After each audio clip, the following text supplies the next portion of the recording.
My name is Mary Beth McNamara. I am a 35-year resident of Hong Kong. I retired about 2 years ago. I am the parent of 4 teenagers, my older 2 who have autism and special needs. All 4 of our kids were born in Hong Kong in the space of 5 years, while my husband Andy and I were both full-time working. Rory and JJ came about 14 months apart. Rory was diagnosed just before 3, and JJ not diagnosed until much later. I think he was about 7. Rory is 18 now and was diagnosed here in Hong Kong while I was on maternity leave with Elizabeth. I decided I couldn't take the agonizing wait and see approach anymore. We had 2 different evaluations locally, which both showed deficits in social play and communication skills, but a normal IQ. And we assumed that we could address the social deficits with therapy, and then Rory would be able to attend mainstream school and have an independent adult life. However, when he was about 6, with a follow-up evaluation and an IQ test, it became clear that he also had intellectual disability. And we were advised at that point to consider a special needs path for schooling and for expectations into adulthood. This shock was in many ways worse than the initial one, and not soon after that, we got JJ's news as well. Until then, Rory had been in a British mainstream school with a shadow teacher, but the gap between he and his peers was growing, not shrinking.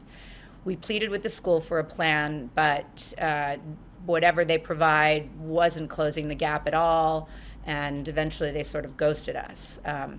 We moved Rory from that school to the Harbour School, which gave him a hybrid 1-to-1 teaching with some opportunities for mainstream with the shadow by his side. That worked really well for a while, and we were very happy there. As he grew, we realized that the shadow model works best in really young kids. Teenagers want agency, including those with special needs. So at 14, we moved him to an all special needs setting at the Autism Partnership School. He no longer had typical peers, but he also no longer had a shadow, and he was really happy. JJ is now 16, less autistic, but in fact a much more complicated diagnosis than Rory. He's never been accurately diagnosed despite multiple evaluation. He has spectrum-y traits, extreme anxiety, slow cognitive processing, and borderline intellectual disability. He was able to fly under the radar in preschool and early primary, presenting as quite typical because he is very social.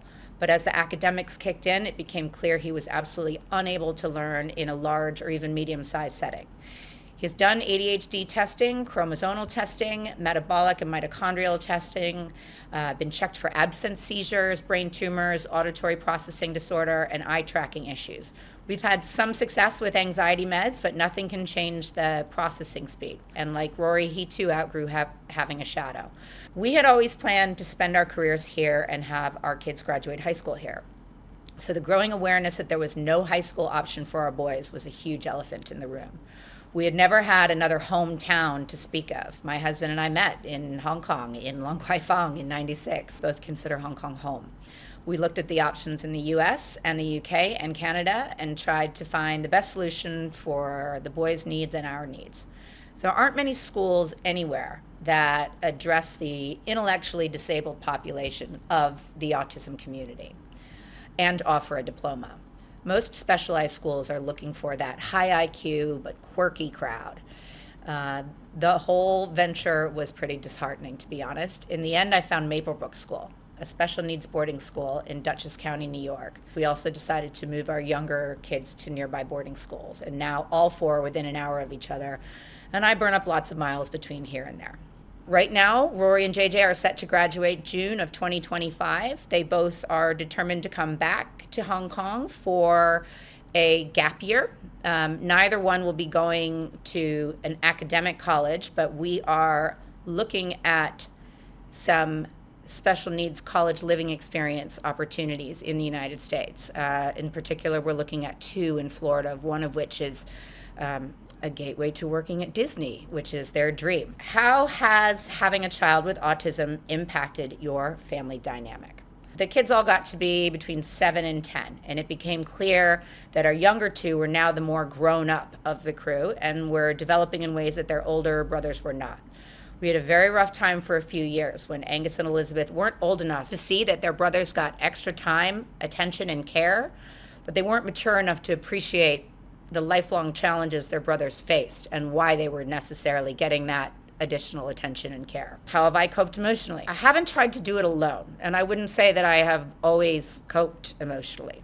Rory and JJ are enormously attached to me in ways that they don't demonstrate towards other family members. Rory in particular, his favorite calming activity is to argue with me, scripting over the same 3 to 4 topics repeatedly. Before we start him on Abilify, that behavior would escalate to physical attacks. I'm so grateful to Toby Mountjoy of the Autism Partnership Group, who told me in an email that, quote, the fighting is the purpose for him and the reason that he engages with me. The fighting is what calms him down. He taught me how to look at this behavior differently, which was really important and helpful.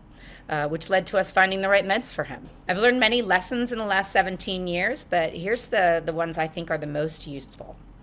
First one, trust your gut. Rory should have been diagnosed much earlier than 2.5. He was always in school or playgroup settings, so there were always professional eyes on him. I had been questioning his development since around 12 months, but I allowed myself to be talked out of pursuing anything beyond a few questions to our pediatrician, where I was advised to wait and see. Well-intentioned comments range from, oh, he's just shy like his dad, or boys are always slower to socialize. I wish I had sought help sooner for his sake and for ours, and I always advise people to trust their gut. 2, know the signs. All parents and pediatricians should be taught to look for the subtle but critical developmental milestones. Rory walked and talked on time. He smiled, he was affectionate, and he played, but there were differences. As a newborn, he was near hypnotized by the striped wallpaper in his bedroom or the light patterns that moved across the walls in the evening. And later he was fascinated by turning ceiling fans. I had to teach him to point. It didn't come naturally. His play was more repetitive and sensory-seeking than that of other kids. His speech had some mild echolalia and pronoun reversal that seemed kind of toddler cute. In hindsight, when we put it all together, it was obvious something was wrong, but it was so easy to explain away each little quirk individually. Number 3, and this is my favorite. Parents, you are not the therapist. This has been the single best bit of advice I've ever gotten. The parent's job is not to replicate what a speech or behavioral therapist does 24/7, but instead to make that child feel safe and loved just as they are. It's the professional's job to pull him out of his comfort zone and teach him to communicate. Of course, parents, the other job is to pay for it all. Number 4, I'm not the therapist, but I am still the quarterback. The scary reality is that despite all of these expensive evaluations and caring therapists, I still had to quarterback the whole thing. We thought putting Rory in a school that had special needs support meant that school would take the reins and create a plan for him.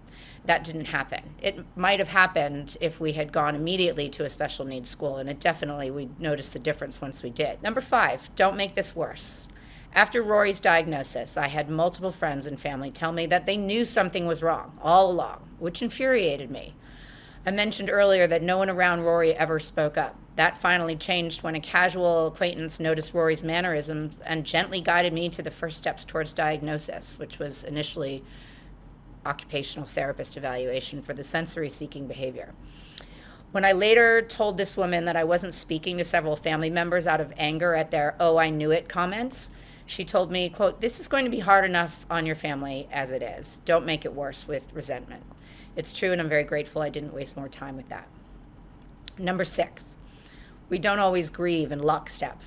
Andy and I have many times found ourselves on very different pages at the same time between hope and discouragement. And that's okay. Letting him just be sad while I'm all gung-ho about some new therapy, school, or camp. Number 7, don't get stuck. I often felt like a deer in headlights with all the decisions we had to make, terrified of making the wrong choice. Should we press on with mainstream school or switch to special needs setting? Will he ever be an independent adult if I switch to special needs? We've learned to focus on the short and medium term, make the best decision right now with the information at hand. We course correct every few years and expect we always have to. Number 8, find and embrace your community. One of the best things of this journey is the community of special needs families I've met. This informal network is such an important source of support, information, and Black humor. And being able to help some other family along the way is such a balm for my own anxiety, especially in Hong Kong, where culturally, special needs awareness is not where it should be. My favorite night of the year is our annual special needs Christmas party for families. In Hong Kong, Rory had an extremely full social life, including special needs soccer, basketball, rugby, choir, social skills group, sports camp, and surfing. Number 9, there's nothing you can't do with modification. Prior to having kids, Andy and I were very adventurous and outdoorsy travelers. Our second official date was hiking in Nepal, and in our early 30s, we took a career break and backpacked around the world for 14 months. Obviously, 4 kids in 5 years was going to put a dent in that no matter what. But I was determined to find a way to make that kind of travel and adventure happen again once we were out of the diaper and nap stage. This is the element of special needs parenting that I am most proud of. We showed our kids the world and let them know that they deserve to be a part of all of it. In Hong Kong, I'll be working with the Talos Foundation as well as informally with other special needs groups. And I will continue to be active in the special needs families and try to help those coming up after us. There is a secret superpower to special needs parenting, and it's the community you find in the other parents. I dove right into that once we decided we were going to be open. I joined networks in Hong Kong and chat rooms overseas. We host parties every year for the special needs community in Hong Kong. And it's been such a blessing to be around people who totally get our highs and lows. And they are higher and lower than the average kid. Don't miss out on this chance for once-in-a-lifetime friendships. They will lift you up in so many ways in this journey. Please feel free to reach out to me. All my kids are at boarding school now. I'm an empty nester and retired in Hong Kong, and very happy to talk to any other special needs parents in official capacity or unofficial. Thank you so much.